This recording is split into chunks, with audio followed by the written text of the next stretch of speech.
Hello friends, welcome to day trader Telugu and good evening. Sensex 99 points gain అయ్యి 36,694 దగ్గర close అయితే, Nifty 35 points gain అయ్యి 10,800 around అయితే close అవ్వడం జరిగింది.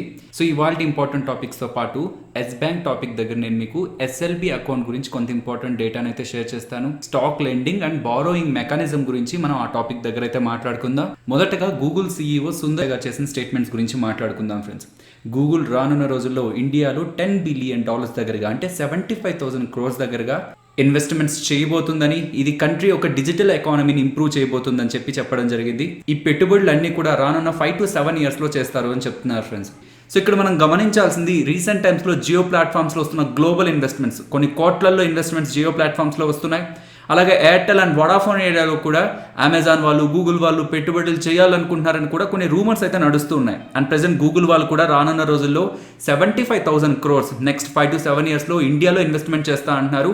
వీటన్నిటిని మనం కొంత కంబైన్ చేసి చూసినట్లయితే, రీసెంట్ టైమ్స్ లో మన ఇండియాలో పెరిగిన యాక్టివ్ ఇంటర్నెట్ యూజర్సే ఈ గ్లోబల్ ఇన్వెస్ట్మెంట్స్ అన్నిటికీ ఒక main important reason. Because present మన ఇండియాలో active internet users more than 500 million ఉన్నారనమాట. ఇంతలా ఇంటర్నెట్ ని యూజ్ చేసే ఒక స్ట్రాంగ్ యూజర్ బేస్ ఇండియాలో ఉంది కాబట్టి most of the global companies అని కూడా ఇండియాకి సంబంధించిన డిజిటల్ సెగ్మెంట్ లో ఇన్వెస్ట్మెంట్ చేయాలని ఇంట్రెస్టెడ్ గా ఉన్నాయి. అండ్ నెక్స్ట్ జియోలోకి 13th ఇన్వెస్టర్ గా క్వాల్కామ్ వాళ్ళు అయితే యాడ్ అవ్వడం జరిగింది. క్వాల్కామ్ వాళ్ళు జియో ప్లాట్ఫామ్ కి సంబంధించి 0.15% వాటాను కొనుక్కోవడం జరిగింది ఫ్రెండ్స్. దానికి కాను జియో ప్లాట్ఫామ్స్ కి సంబంధించిన రిలయన్స్ ఇండస్ట్రీస్ కి 730 crores వీళ్ళు పే చేస్తారు అని చెప్తున్నారు. దీంతో ఓవరాల్గా జియో ప్లాట్ఫామ్స్లో 25.24% వాటాని రిలయన్స్ ఇండస్ట్రీస్ వాళ్ళు సెల్ చేసి 1,18,000 కోట్ల దగ్గరగా ప్రెసెంట్ అయితే వాళ్ళు రైజ్ చేయడం జరిగింది.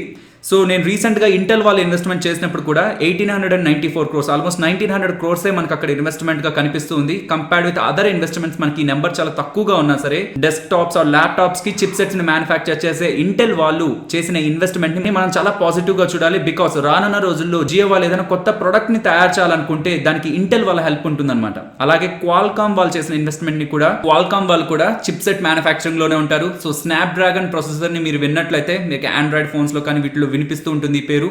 సో దాని మ్యానుఫ్యాక్చరర్స్ వీళ్ళే అనమాట. అండ్ వీళ్ళు 5G టెక్నాలజీ మీద కూడా వర్క్ చేస్తూ ఉన్నారు. రానున్న రోజుల్లో జియో 5G రోల్ అవుట్ చేయాలనుకుంటే దానికి సంబంధించిన టెక్నాలజీ హెల్ప్ అనేది వీళ్ళు క్వాల్కామ్ దగ్గర నుంచి ఈజీగా యాక్సెస్ అవుతుంది. కాబట్టి ఎంత ఇన్వెస్ట్మెంట్ వస్తుంది అనేది ఒక క్రైటీరియాగా చూడాలి. బట్ ఎవరు ఇన్వెస్ట్ చేస్తున్నారు అనేది కూడా మనం ఇంపార్టెంట్ క్రైటీరియాగానే చూడాల్సి ఉంటుంది. సో ఇలాంటి పాజిటివ్ అప్డేట్స్ అన్ని ఉండడంతో రిలయన్స్ ఇండస్ట్రీస్ స్టాక్ ప్రైస్ అయితే ఇంట్రోడే సెషన్స్ లో కొంత స్ట్రాంగ్ గా మూవ్ అవడం జరిగింది. దాంతో రిలయన్స్ ఇండస్ట్రీస్ కి సంబంధించిన మార్కెట్ క్యాపిటల్ 12 lakh crores ని టచ్ చేయడం జరిగింది ఫ్రెండ్స్. సో రీసెంట్గా వీళ్ళు 11 lakh crore మార్కెట్ క్యాపిటల్ని టచ్ చేశారు. ఆ పాయింట్ ఆఫ్ టైంలో కూడా రిలయన్స్ ఇండస్ట్రీసే మొదటి కంపెనీ అనమాట ఇండియాలో 11 lakh crore మార్కెట్ క్యాపిటల్ని టచ్ చేసిన కంపెనీ. అండ్ ప్రెసెంట్ వీళ్ళు 12 lakh crore కూడా టచ్ చేశారు. కాబట్టి ఇండియాకి సంబంధించిన కంపెనీస్లో రిలయన్స్ ఇండస్ట్రీస్ మొదటి కంపెనీ అవుతుంది ఈ మార్క్ను అచీవ్ చేయడంలో. ఈ అనౌన్స్మెంట్స్ కంటే కూడా July 15th afternoon Mukesh Ambani గారు ఎలాంటి అనౌన్స్మెంట్స్ ఇస్తారనే దాని మీద మార్కెట్ అయితే వెయిట్ చేస్తుంది. Because July 15th Reliance industries కి సంబంధించిన యాన్యువల్ జనరల్ మీటింగ్ అనేది జరగబోతుంది. కాబట్టి నెక్స్ట్ హెచ్డిఎఫ్సి బ్యాంక్ గురించి మాట్లాడుకోవాలి. సో నిఫ్టీ మనకి 35 పాయింట్స్ పెరిగింది, సెన్సెక్స్ 99 పాయింట్స్ పెరిగింది. బట్ స్టిల్ వాటి హెవీ వెయిట్ అనే హెచ్డిఎఫ్సి బ్యాంక్ ఈరోజు 2% వరకు ఫాలో అవడం జరిగింది అనమాట. చాలా తక్కువ కండిషన్స్లోనే మనం ఇలా చూస్తుంటాం. మార్కెట్ పెరిగినా మార్కెట్ హెవీ వెయిట్స్ మనకి నెగిటివ్లో ఉండడం. హెచ్డిఎఫ్సి బ్యాంక్ రిలేటెడ్ ఒక ఇంపార్టెంట్ అప్డేట్ ఉంది. ఇది ఫస్ట్ బ్లూంబర్గ్ వాళ్ళు రిపోర్ట్ చేశారు. ఈ డేటా రిలేటెడ్గా వీళ్ళకి హెచ్డిఎఫ్సి బ్యాంక్ దగ్గర నుంచి కూడా కన్ఫర్మేషన్ దొరికింది అని చెప్తున్నారు ఫ్రెండ్స్. హెచ్డిఎఫ్సి బ్యాంక్లో వెహికల్స్ కి ఫైనాన్స్ చేసే డిపార్ట్మెంట్ ఉంటుంది కదా. సో ఎవరైనా వెహికల్స్ తీసుకోవాలనుకుంటే హెచ్డిఎఫ్సి బ్యాంక్లో ఒక వింగ్ ఆ లోన్స్ ప్రొవైడ్ చేస్తూ ఉంటుంది కదా.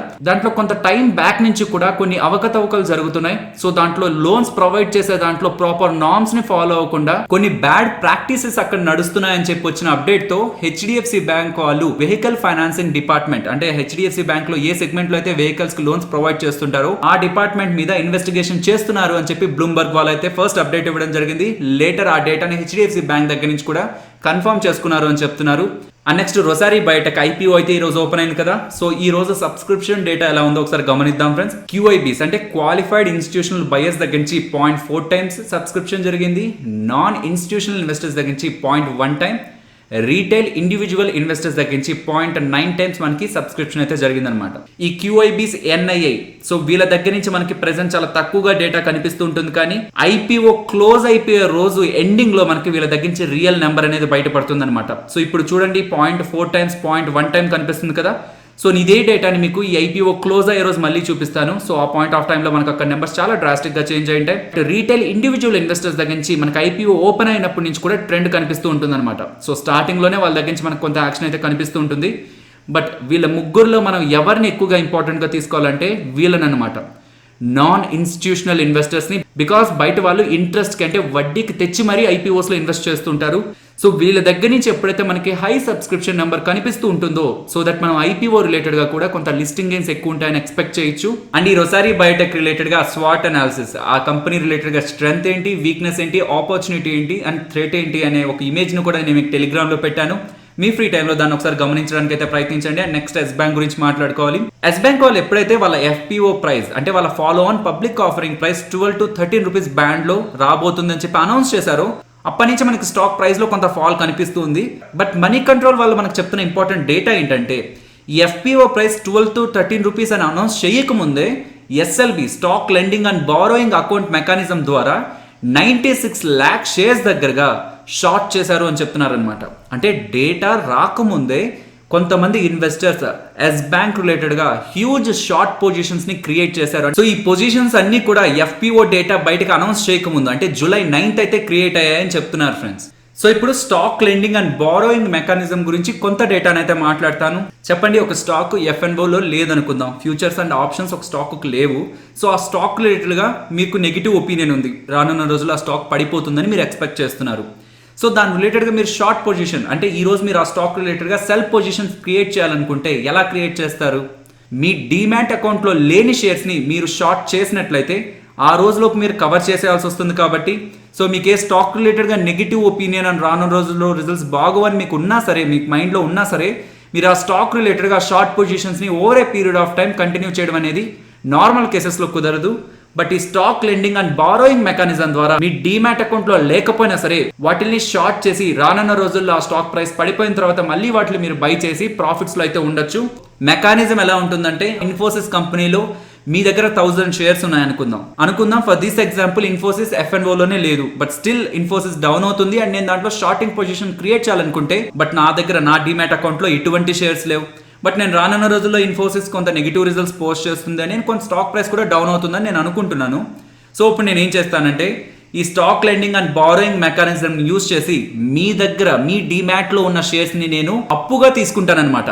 అలా మీ దగ్గర నేను అప్పుగా తీసుకుంటున్నందుకు మీకు కొంత అమౌంట్ కూడా నేను పే చేస్తాను ఫ్రెండ్స్. సో మీరు ఐడియల్ గా స్టాక్స్ ని మీ డీమ్యాట్ అకౌంట్ లోనే ఉంచుకుంటే జస్ట్ ప్రైస్ చేంజ్ మీకు అడ్వాంటేజ్ ఉంటుంది. బట్ నాకు అప్పుగా ఇచ్చినట్లయితే మీకు కొంత అడిషనల్ గా బెనిఫిట్ ఉంటుంది. కాబట్టి సో నేను అలా అప్పుగా తీసుకున్న షేర్స్ ని నేను మార్కెట్ లో సెల్ చేసి సో దట్ నేను షార్టింగ్ పొజిషన్ ని క్రియేట్ చేసుకుంటున్నట్టు అనమాట.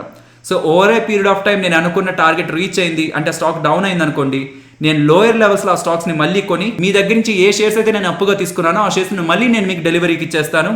ఆల్రెడీ ఎవరైతే ఎస్ బ్యాంక్ షేర్స్ ని వాళ్ళ డీమ్యాట్ అకౌంట్స్ లో హోల్డ్ చేస్తున్నారో వాళ్ళ దగ్గర నుంచి 96 lakh షేర్స్ ని అప్పుగా తీసుకొని షార్ట్ చేసే వాళ్ళు షార్ట్ పొజిషన్స్ ని క్రియేట్ చేయడం అయితే జరిగింది. సో ఇలా డేటా మార్కెట్ లోకి రాకముందే ఇంత హ్యూజ్ క్వాంటిటీలో షార్ట్ పొజిషన్స్ క్రియేట్ అవడం మీద కూడా సెబీ వాళ్ళు ఇన్వెస్టిగేషన్ చేయబోతున్నారని కూడా సోర్సెస్ దగ్గర నుంచి అయితే అప్డేట్ ఉంది. ఫర్దర్ గా ఈ కాన్సెప్ట్ గురించి మీరు తెలుసుకోవాలనుకుంటే కూడా తప్పకుండా కామెంట్ సెక్షన్ లో మెన్షన్ చేయండి. ఇఫ్ ఎక్కువ మంది ఇన్వెస్టర్స్ దీని మీద ఇంట్రెస్టెడ్ గా ఉన్నట్లయితే దీని గురించి కూడా ఛానల్లో ఒక వీడియో చేస్తాను. Next Nifty and bank Nifty support and resistance గురించి మాట్లాడుకుందాం. ఈ సేమ్ లెవెల్స్ ని మనం సండే రోజు చేసిన వీడియోలో కూడా మాట్లాడుకున్నాం. సో సేమ్ లెవెల్స్ ని కంటిన్యూ చేస్తున్నాను బికాస్ ఈ లెవెల్స్ మధ్యలోనే ఈ రోజు మార్కెట్ మూవ్ అవడం అయితే జరిగింది. ఇవాల్టి నిఫ్టీ లోయెస్ట్ 10,756 అండ్ ఇవాల్టి నిఫ్టీ హైయెస్ట్ 10,894 అరౌండ్. ఇఫ్ ఈ 10,880 రేంజ్ బ్రేక్ అయి టాప్ సైడ్ కి మూవ్ అవుతున్నట్లయితే నెక్స్ట్ ఇంపార్టెంట్ రెసిస్టెన్స్ గా 11,000 నే గమనిస్తున్నాను. అండ్ ఇఫ్ 10,780 బ్రేక్ అయి డౌన్ సైడ్ కి మూవ్ అయితే 10,660. Next bank Nifty immediate support 21,770, అది బ్రేక్ అయితే 21,250 and resistance 23,060 friends. And if అది బ్రేక్ అయితే 23,450. నిఫ్టీ ఆప్షన్ చైన్ డేటా గురించి మాట్లాడుకుందాం. ఇప్పుడు మనం చూడబోతున్నది 16th July weekly expiry contract data. So call side మీకు ఎక్కడైతే ఓపెన్ ఇంట్రెస్ట్ అలాగే change in open interest positive గా బిల్డ్ అవుతూ ఉంటుందో దాన్ని మీరు రెసిస్టెన్స్ గా చూడాల్సి ఉంటుంది. అలాగే పుట్ సైడ్ మీకు ఎక్కడైతే చేంజ్ ఇన్ ఓపెన్ ఇంట్రెస్ట్ అలాగే ఓపెన్ ఇంట్రెస్ట్ పాజిటివ్ గా బిల్డ్ అవుతూ ఉంటుందో దాన్ని మీరు సపోర్ట్ గా చూడాల్సి ఉంటుంది. సో రీసెంట్ టైమ్స్ లో మనకి 11,000 దగ్గర మోస్ట్ ఆఫ్ ద టైమ్స్ మనకు కొంత స్ట్రాంగ్ ఓపెన్ ఇంట్రెస్ట్ అయితే క్రియేట్ అవుతూ వస్తుంది. అండ్ ఈ రోజు కూడా 11,000 దగ్గర ఇంట్రాడేలో 7 lakhs అండ్ ఓవరాల్ గా కూడా 33 lakhs ఓపెన్ ఇంట్రెస్ట్ అయితే బిల్డ్ అవడం జరిగింది. కాబట్టి ఆప్షన్ చైన్ ప్రకారం రానున్న రోజుల్లో 11,000 అనేది ఒక కీ ఇంపార్టెంట్ రెసిస్టెన్స్ గా అయితే ఉండబోతుంది. అండ్ ప్రెసెంట్ ఉన్న లెవెల్స్ నుంచి డౌన్ సైడ్ కి మూవ్ అవుతున్నట్లయితే 10,700 దగ్గర ఫామ్ అవుతున్న డేటాను గమనించండి friends. Compared with other levels, ఆ లెవెల్ దగ్గర మనకి ఇంట్రాడేలో నుండి ఓవరాల్ కూడా కొంత సిగ్నిఫికెంట్గా ఓపెన్ ఇంట్రెస్ట్ అయితే బిల్డ్ అవుతుంది. కాబట్టి 10,700ని మనం ఆప్షన్ చైన్ ప్రకారం ఒక సపోర్ట్గా అయితే గమనించవచ్చు. సో ఫైనల్ ఇది ఫ్రెండ్స్ మన వీడియో నచ్చిందా? సో నచ్చినట్టయితే లైక్ చేయండి ఫ్రెండ్స్. అండ్ ఈ వీడియో మన వాళ్ళకి యూజ్ అవుతుంది అనుకుంటే తప్పకుండా షేర్ చేయండి. అండ్ మన ఛానల్ని మీరు ఇంకా సబ్స్క్రైబ్ చేయనట్లయితే మన ఛానల్లో ఉన్న కంటెంట్ మీ ఫ్రీ టైంలో గమనించండి. ఇఫ్ మీరు గమనించినప్పుడు మన ఛానల్లో కంటెంట్ మీకు నచ్చింది అనుకుంటే ఛానల్ని సబ్స్క్రైబ్ చేసి పక్కన వచ్చే బెల్ ఐకాన్ కూడా క్లిక్ చేయండి. మరొక ఇంట్రెస్టింగ్ వీడియోతో మళ్ళీ మీ ముందుకు వస్తాను. అంతవరకు టేక్ కేర్. జై హింద్.